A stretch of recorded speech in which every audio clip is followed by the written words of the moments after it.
El marxismo. Parte de la ideología de los movimientos obreros.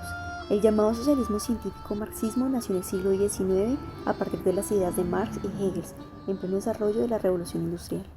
Aquella revolución, la misma que habría de iniciar una nueva era de proceso material para la civilización, se fundó sobre uno de los capítulos más negros de la historia, desde las injusticias sufridas por una nueva clase social, el proletariado y la clase obrera. Centenares de miles de hombres, mujeres y niños se vieron obligados para subsistir y trabajar en penosas condiciones, con sueldos de hambre, jornadas laborales agotadoras de 14 horas, expuestos a los accidentes y los despidos arbitrarios, sin seguros médicos, descanso o jubilación, hacinados en pequeños e insalubres apartamentos y amenazados siempre por la mortal tuberculosis. Todo esto a causa del problema de empleo, a partir del capitalismo que lleva a la industrialización y el reemplazo de mano de obra por maquinaria. Todo este proceso de las teorías de Marx se desarrolló desde la revolución industrial, por las injusticias que se cometían allí con los trabajadores. El marxismo entendía que el pueblo trabajador debía tomar conciencia de clase, y esto es, lanzarse al enfrentamiento contra la burguesía. Era pues necesaria la lucha de clases y la revolución, es decir, la toma del poder político por la fuerza. Pues obtenido el poder, se instauraría la dictadura del proletariado, que habría de imponer el fin de las clases, con tres pilares fundamentales, en las que encontramos como fin la mejora de los salarios de la clase obrera para que tuviese una vida digna, la reducción de las horas de trabajo de la clase obrera, y propone la abolición de la propiedad privada para los burgueses, puesto que la burguesía viola la ley y corrompe las instituciones y otros mecanismos para apropiarse la propiedad de los trabajadores. Marx se propone encontrar las leyes objetivas que rigen las relaciones sociales de producción en el sistema capitalista, desenmascarando su carácter contradictorio. Esto lo conducirá a subrayar el hecho de que el capitalismo es un modo de producción histórico, cuyas contradicciones necesariamente darán lugar al nacimiento de un nuevo modo de producción, el socialismo. El avance de la revolución industrial era tal que las fuerzas de las máquinas desplazaban trabajo humano y las mujeres y los niños debían emplearse en las fábricas. Esto condujo al desmembramiento del núcleo familiar. La elevada mecanización de trabajo afectaba la vida física y espiritual del obrero. Esto es el contexto histórico en el que surge la obra de Marx. Según Marx, toda sociedad que tenga una organización social de clases generará un conflicto entre estas, impulsando las sociedades a los cambios y a las revoluciones. Por ejemplo, la revolución burguesa en Francia, el levantamiento de los esclavos en Roma y de los campesinos en el feudalismo.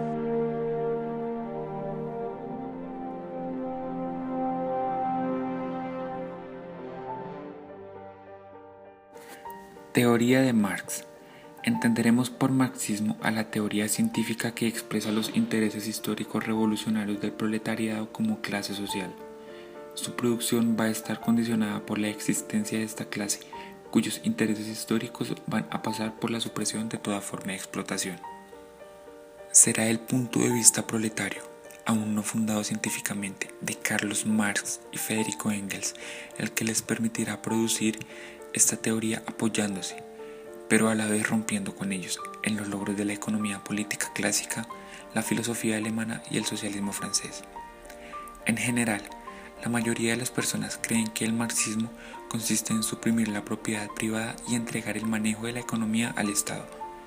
Esta es una simplificación extrema del pensamiento de Marx, que es sumamente elaborado y complejo.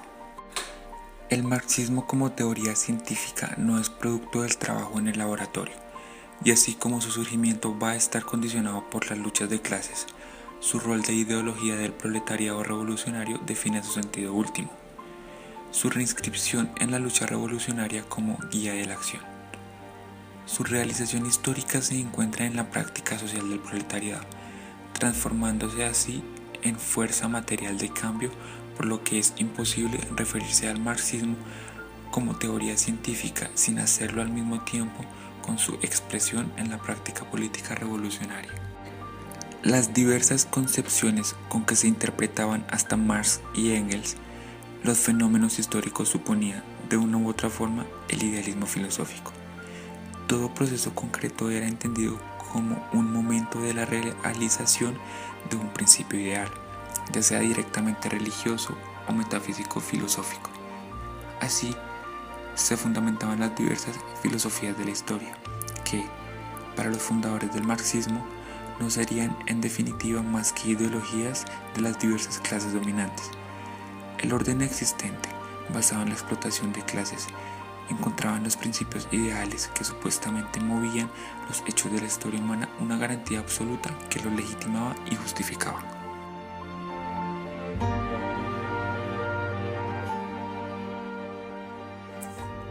Manifiesto Comunista. Este es un libro que escribió Karl Marx junto con Engels, en donde se resalta como principales temas la burguesía y el proletariado. La burguesía usaba los medios de producción como medio de enriquecimiento, liquidando así las formas feudales de producción. Para Marx, la burguesía debía abusar de su poder para que el proletariado se sublevara e hiciera una revuelta y exigir sus derechos. Es por esto que en este libro se malinterpreta a Marx, pues creen que alababa a la clase social alta, pero no es así. A causa de este manifiesto, en el año 1848 comienzan las revoluciones en Europa, principalmente en Francia y Alemania, donde el proletariado lucha contra la burguesía, pero pierden la batalla.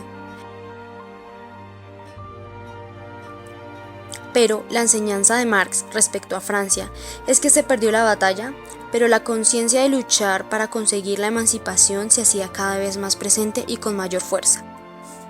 Marx apoyaba el comunismo y el socialismo. Con estos se entendía que generaba la emancipación del proletariado.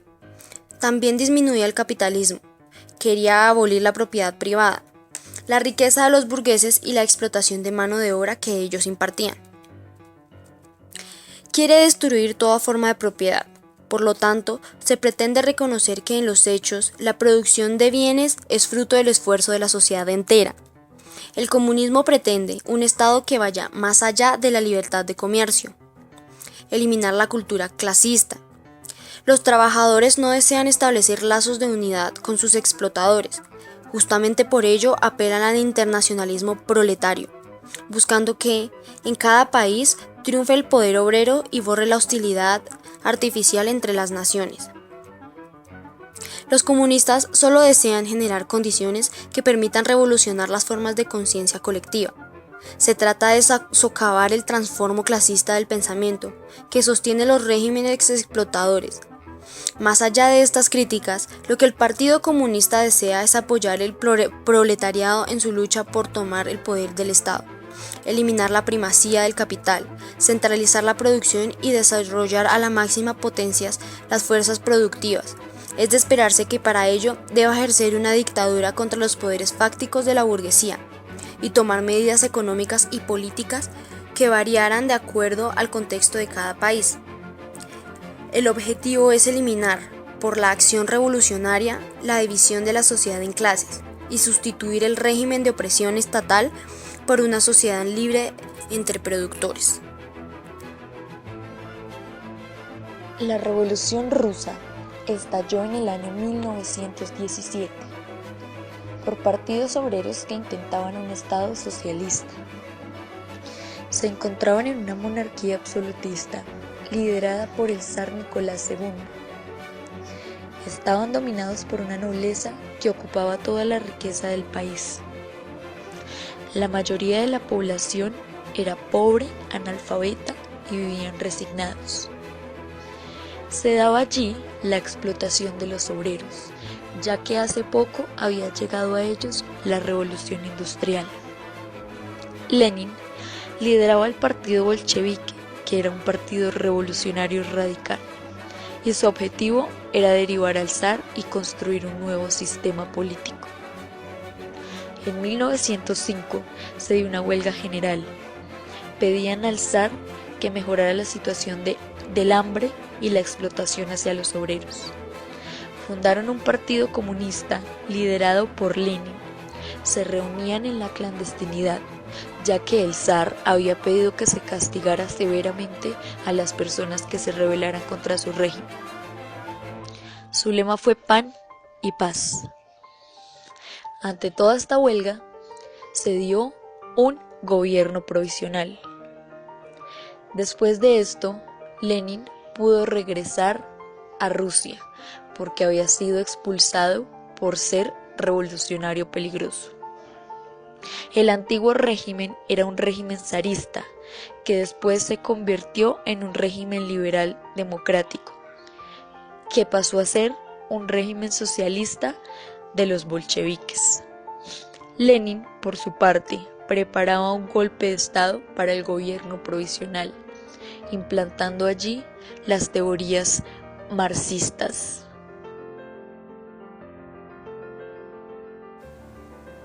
Las tesis de abril son una serie de puntos expuestos por el líder bolchevique ruso Lenin en un discurso pronunciado en el Palacio Taboray el 4 de abril de 1917, tras su regreso el día anterior a la entonces todavía capital rusa de Petrogrado desde su exilio en Suiza. Esta tesis postulaba el paso a la segunda fase de la revolución, la conquista del poder por parte del proletariado y el campesinado de los soviets. El 4 de abril, Lenin leyó sus famosas tesis, primero en una reunión de bolcheviques y luego en otra con delegados bolcheviques y mencheviques que asistían a la conferencia de los soviets de diputados obreros y soldados de toda Rusia. Posteriormente, las tesis se incluirían en el artículo Las tareas del proletariado en la presente revolución, publicado el 7 de abril de 1917 en el número 26 del periódico comunista Pravda. Tras regresar desde su exilio en Suiza, Lenin decidió redactar las tesis de abril, por las que si llegaba al poder saldría de la guerra, daría la tierra a los campesinos y daría su gobierno a los obreros. Estas 10 tesis de abril fueron: la primera, en nuestra actitud ante la guerra, que por parte de Rusia sigue siendo indiscutiblemente una guerra imperialista, de rapiña, también bajo el nuevo gobierno de Lvov y Sia. En virtud del carácter capitalista de este gobierno, es intolerable la más pequeña concesión al defensionismo revolucionario.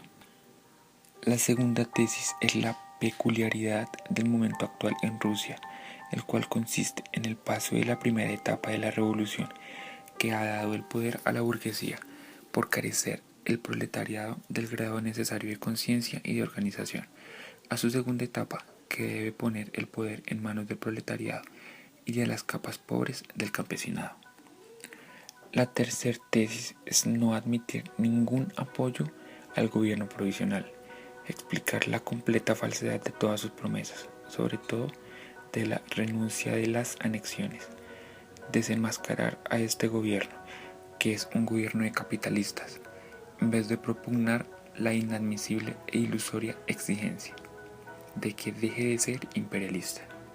La cuarta tesis es reconocer que, en la mayor parte de los soviets de diputados obreros, nuestro partido está en minoría y, por el momento, en una minoría reducida, frente al bloque de todos los elementos pequeño burgueses y oportunistas sometidos a la influencia de la burguesía y que llevan dicha influencia al seno del proletariado, desde los socialistas populares y los socialistas revolucionarios hasta el comité de organización. La quinta tesis es no permitir una república parlamentaria. Volver a ella desde los soviets de diputados obreros sería dar un paso atrás, sino una república de los soviets de diputados obreros, braceros y campesinos de todo el país, de abajo hacia arriba. La sexta tesis habla del programa agrario, trasladar el centro de gravedad a los soviets de diputados braceros, confiscación de todas las tierras de los latifundios y la nacionalización de todas las tierras del país, de las que dispondrán los soviets locales de diputados braceros y campesinos. La séptima tesis es la fusión inmediata de todos los bancos del país en un banco nacional único, sometido al control de los soviets de diputados obreros. La octava tesis es la no implantación del socialismo como nuestra tarea inmediata, sino pasar únicamente a la instauración inmediata del control de la producción social y de la distribución de los productos por los soviets de diputados obreros. La novena tesis habla de las tareas del partido, la celebración inmediata de un congreso del partido, modificación del programa del partido y cambio de la denominación del partido. La 10ª y última tesis habla de la renovación de la Internacional, iniciativa de construir una internacional revolucionaria, una internacional contra los social-chauvinistas y contra el centro.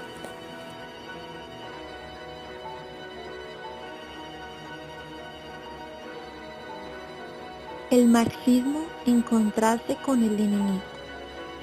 Marx se basa en el principio fundamental de que la emancipación de la clase obrera debe ser obra de la clase obrera misma. Esta afirmación la sostuvo durante sus 40 años de actividad política socialista. Ahora bien, ¿qué es la emancipación de la clase obrera? Marx concluyó que la posición social de la clase obrera era aquella clase que produce la riqueza, es explotada y nada posee. Por esto, se ve forzada a luchar en contra de las condiciones capitalistas. Este movimiento es implícitamente socialista, pues se quiere determinar quién debe tener el control de los medios de producción, si la minoría capitalista o la clase obrera.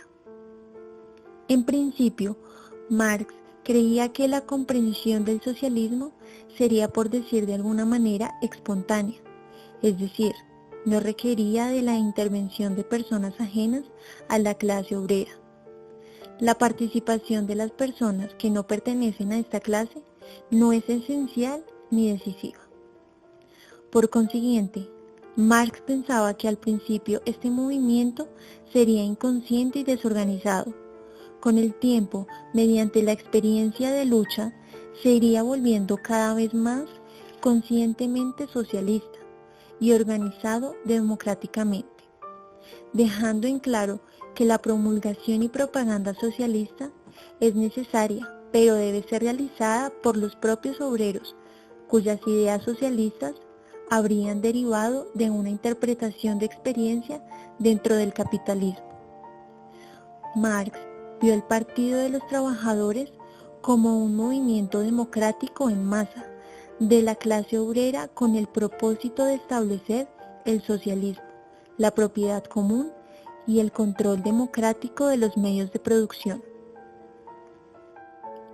Aclarado el punto de vista de Marx, se considerará el punto de vista opuesto de Lenin.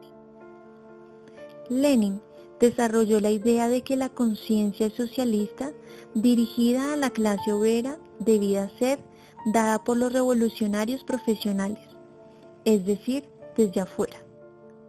De este argumento se desprende que el Partido Socialdemócrata Ruso debería ser una organización de revolucionarios profesionales, cuya función sería ponerse a la cabeza de la clase obrera.